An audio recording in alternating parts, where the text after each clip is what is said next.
Oke, kita langsung aja ya. Kita bedah bareng materi-materi menarik yang udah Anda siapkan ini. Kayaknya ada satu benang merah yang kuat banget nih. Soal gimana perubahan-perubahan kecil yang kelihatannya sepele ya. Kalau kita fokus ke hal fundamental, justru bisa bikin perbedaan besar banget.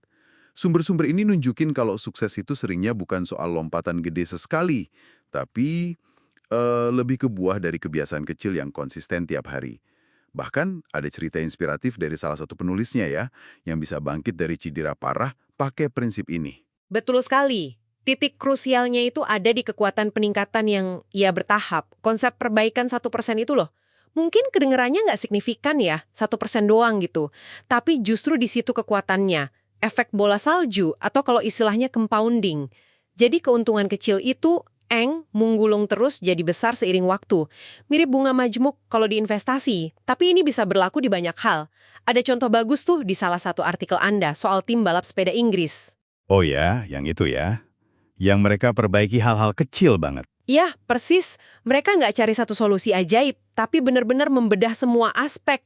Sampai, jenis bantal tidurnya pembalap buat ningkatin kualitas istirahat 1% lebih baik.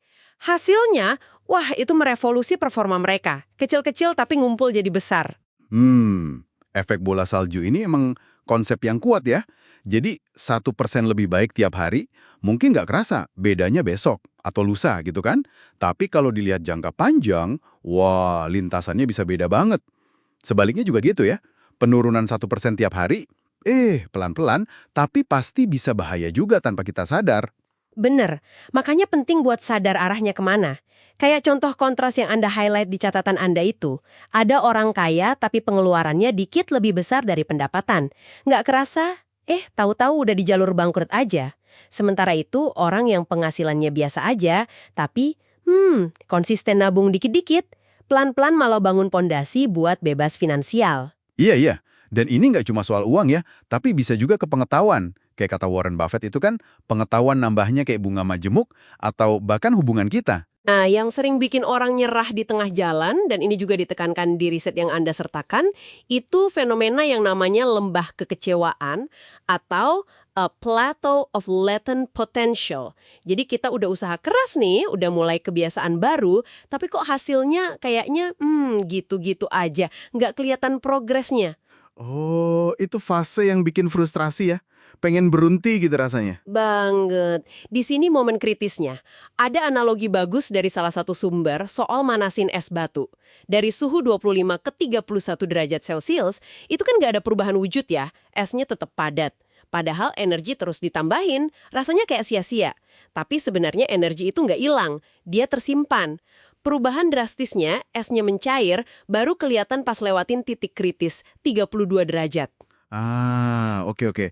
Jadi usaha kita di awal itu nggak sia-sia, cuma hasilnya belum kelihatan aja ya? Betul, kayak bernulis yang cedera tadi. Pemulihannya itu bukan lari sprint, mungkin awalnya cuma jalan 5 menit tiap hari. Kelihatannya kecil banget kan, tapi justru konsistensi dia melewati lembah itu yang bikin dia pulih. Hasil paling gede itu seringnya memang tertunda. Ini nyambung ke gagasan menarik lainnya nih dari materi Anda. Fokus ke sistem, bukan cuma ke target. Awalnya saya mikir, loh, bukannya target itu penting ya buat ngasih arah? Tapi argumen di sini, kalau kita capai target, itu seringnya cuma perubahan sesaat aja. Gimana tuh maksudnya? Ya, misalnya targetnya turun berat badan 10 kilo. Udah tercapai, terus apa? Seringnya balik lagi ke kebiasaan lama kan? Diet yoyo gitu. Jadi yang lebih fundamental itu katanya memperbaiki proses atau sistem yang menghasilkan capaian itu. Nah, itu dia poinnya. Kalau kita ubah sistemnya, ubah inputnya, ya outputnya bakal ngikutin.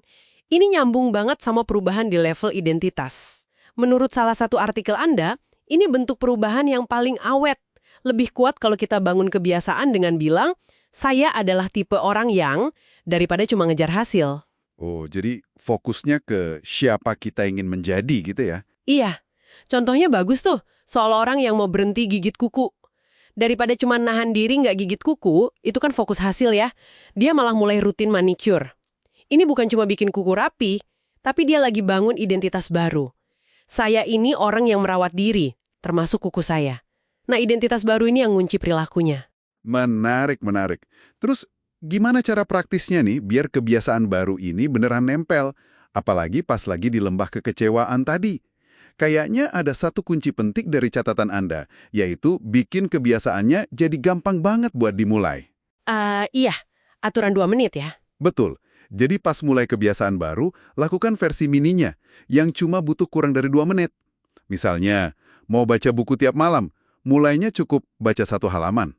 Atau mau lari 5 kilo, mulainya cukup pakai sepatu lari terus keluar pintu. Intinya cuma memulai aja dulu. Prinsipnya itu mengurangi gesekan ya kan? Ada analogi bagus lagi soal selang air yang nekuk. Kita bisa aja paksa airnya keluar sekencang-kencangnya, itu kayak maksa motivasi, atau ya tinggal lurusin aja tekukan selangnya. Bikin kebiasaannya gampang. Kalau udah gampang dimulai, kita jadi lebih mungkin buat datang dan ngulangin lagi. Jadi, repetisi itu kuncinya ya di awal, bukan soal durasi atau intensitas. Persis. Di awal pembentukan kebiasaan, yang penting itu datang dan ulang. Get your reps in, istilahnya. Standarkan dulu tindakannya, bangun momentum, nanti kalau udah jadi kebiasaan, baru deh dioptimalkan. Ini balik lagi ke inti dari semua materi ini, kekuatan perubahan kecil yang fundamental dan konsisten. Oke, jadi kalau kita simpulkan ya dari penelusuran kita ini, pencapaian luar biasa itu jarang banget datang dari transformasi gede semalam, tapi lebih merupakan akumulasi yang sabar dari perbaikan-perbaikan kecil, yang fundamental, yang kita lakuin disiplin, hari demi hari. Kekuatan 1% itu beneran ada ya, dan fokus ke sistem sama arah perjalanan kita itu seringkali lebih penting daripada cuma silau sama hasil sesaat. Iya, benar sekali. Nah, sebagai pemikiran penutup nih untuk Anda bawa pulang, dari semua yang udah kita bahas, dari sumber-sumber Anda, mengingat betapa kuatnya efek kumulatif dari perubahan kecil yang konsisten ini, coba deh pikirin, kalau Anda harus pilih satu aja area dalam hidup Anda sekarang, mungkin kerjaan, kesehatan, belajar, atau hubungan, area mana sih yang paling potensial dapat manfaat besar dari penerapan peningkatan 1% mulai hari ini? Sekalipun ya, hasilnya mungkin baru akan terasa nanti, jauh di kemudian hari. Apa kira-kira area itu buat Anda?